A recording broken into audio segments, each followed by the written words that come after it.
Zdaj, naslednja naša predavateljica je profesor dr. Sara Ahlin Doljak. Sara je naša članica in seveda profesorica na Evropski pravni fakulteti, je tudi odvetnica in seveda mediatorka. Zdaj, kot jo vidite, Sara ima neke zadržke, da ne more zdaj v živo z nami govoriti, ampak sem vesela in hvaležna, Sara, da ste lahko prišli ali da si lahko prišla, ker se medve tikava. In ti si najboljši primer tega, kar se da narediti z voljo in če tako uporabimo ta izraz, če si z duhom in dušo pri mediaciji.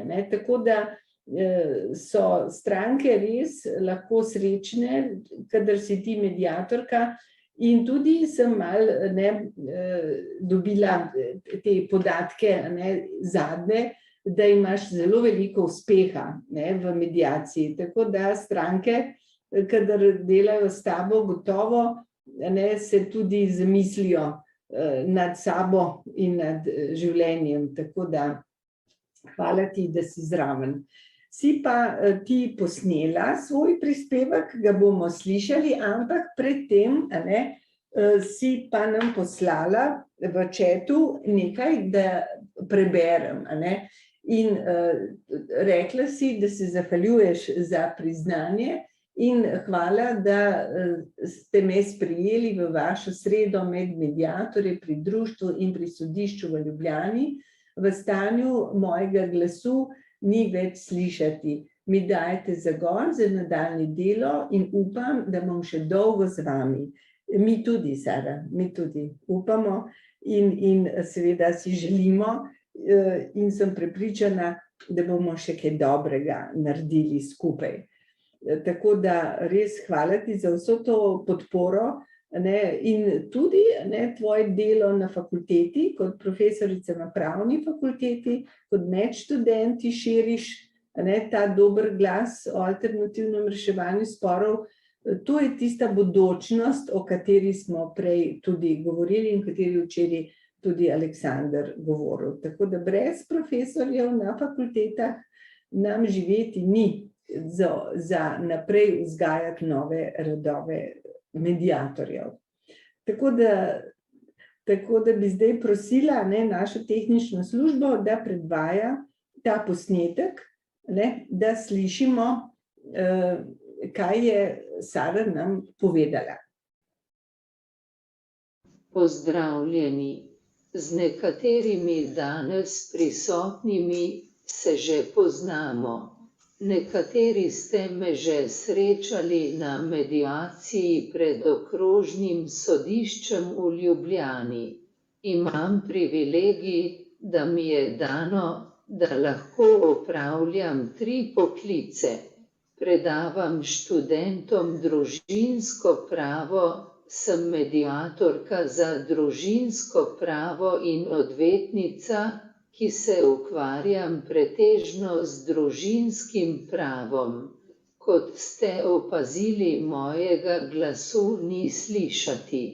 Živim in delam z uporabo komunikatorja, ki bere moje zapisane besede. Moj način dela je drugačen. V mojem govoru ni mašil, velikokrat slišim moje besede vsaj 2-krat, ko jih natipkam v komunikator in ko jih predvajam na glas. Tako kot mnogi izmed nas se velikokrat sprašujem, kdo sem kot predavateljica, mediatorka, odvetnica na področju družinskega prava. Kakšna orodja in veščine prinašam v mediacijske postopke? Kakšne veščine, koncepte in spoznanja lahko ponudim strankam? Kako naj v tem trenutku izziva in nujnosti razumem delo mediatorke? ko razmišljam o potencialu mediacije k izgradnji empatije in povezanosti, se vsakokrat, ko pristopim na mediacijsko srečanje, sprašujem, kaj je smisel današnje mediacije. S študenti pri predmetu družinsko pravo velikokrat diskutiramo o mediaciji, o smiselnosti in kdaj začeti z mediacijo. Študenti so pri podajanju odgovorov proti in za mediacijo iskreni. Veliko se naučim od njih. Na zadnjem predavanju, ko smo še predavali v predavalnicah, mi je študent zaupal, zakaj v njegovem primeru ni bilo dobro, da sta starša imela skupno starševstvo. Nikoli ni imel občutka, kje je zares doma, saj se je vsak teden selil od enega starša k drugemu. Večkrat me vprašajo, Sara, kako deluješ na mediaciji v sobni dvorani? Obstaja veliko načinov, na katere lahko mediatorji pripomoremo k rešitvi spora in da tega ne počnemo vsi na enak način in verjetno nihče od nas tega ne počne na enak način od srečanja do srečanja in od mediacije do mediacije. V mojem primeru gre za kakovost moje prisotnosti in potrpežljivost vseh udeleženih, da počakajo, da natipkam, kar želim povedati. Na začetku srečanja predvajam že vneseni tekst glede namena mediacije, načel in katere listine moramo podpisati na začetku mediacije. V tem času opazujem stranke in njihove interakcije z menoj. Strankam dajem priložnost, da se pogovorijo in preučijo, kaj se v njih dogaja, ter jim pomagam razumeti drugega s kratkimi nagovori, ki jih sproti natipkam. V bistvu gre za spodbujanje, da gredo v določeno smer. Velikokrat uporabljam sokratsko metodo, da strankam pomagam preizkusiti logiko njihovih prepričanj s kratkimi vprašanji. Pravnega znanja, ki ga uporabljam kot predavateljica s študenti, se poslužim z namenom, da se stranke v mediaciji spustijo s pečine gotovosti in začnejo priznavati negotovost. Konec koncev se vsaka mediacija začne v slepi ulici in če bodo stvari na koncu dneva ostale enake kot na začetku, bodo stranke ostale v slepi ulici. Nekaj se mora spremeniti, da se strankam omogoči zavedanje, da so one pomembne v mediaciji. Moja naloga je biti vir gonilne energije, ki pomaga ustvarjati spremembe.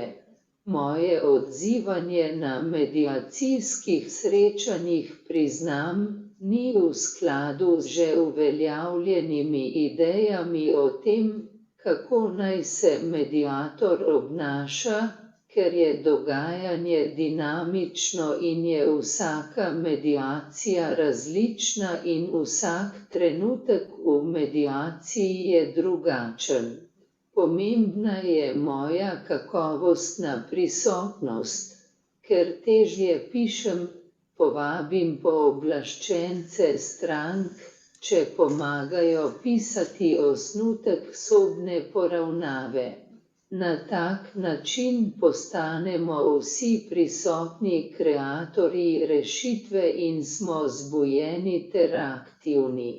Vprašanje, zakaj sem postala mediatorka, še več, zakaj sem postala mediatorka po izgubi glasu. Mediranje je odličen povezovalni most med predavanji na fakulteti in delom v odvetniški pisarni. Študentom, ko predavam delitev skupnega premoženja zakoncev, opozorim na film Vojna zakoncev Rose in o njem diskutiramo.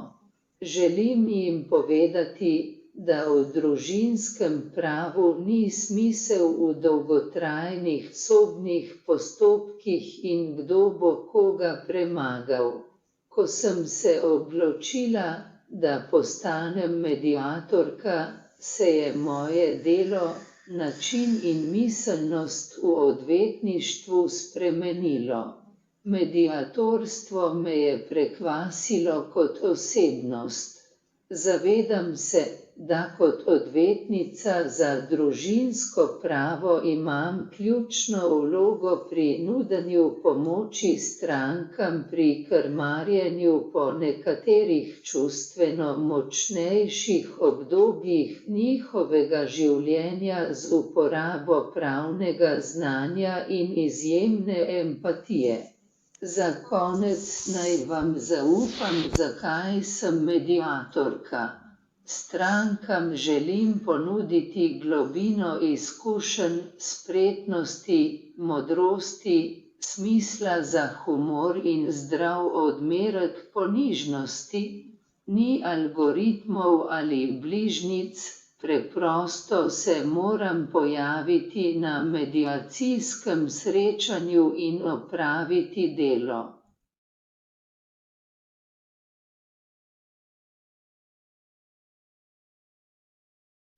Da res čestitam za ta govor in seveda hvala tudi, ker dovoliš, da bomo ta posnetek uporabili še pri izobraževanjih in ga dali tudi na splet, da bodo tudi drugi se lahko učili od tebe. Izjemno mi je bilo všeč to, ko si rekla, da s svojo prisotnostjo deluješ na stranki. Torej, če kdaj to ali pri komu, to velja pri tebi. Tako da vsak izmed nas ima svoj stil in seveda ti imaš posebnega, kakor si sama povedala, ampak je učinkovit in verjamem, da nihče ni šel iz mediacije, kjer si ti bila mediatorka, ravnodušen, da se je vsakogar dotaknilo tvoje mediatorstvo in tvoje bitje in da so šli boljši ljudje ven. Tako da že s tem si ogromno. In tudi, tako da res hvala ti in za delo študenti to še neskončno. In tudi zato naše društvo ti dalo priznanje za ob 15. obletnici društva. Tako da sem prepričana, da bomo še sodelovali in bomo še kaj dobrega naredili. Tudi na fakulteti, tako da bomo študenti še kaj priredili.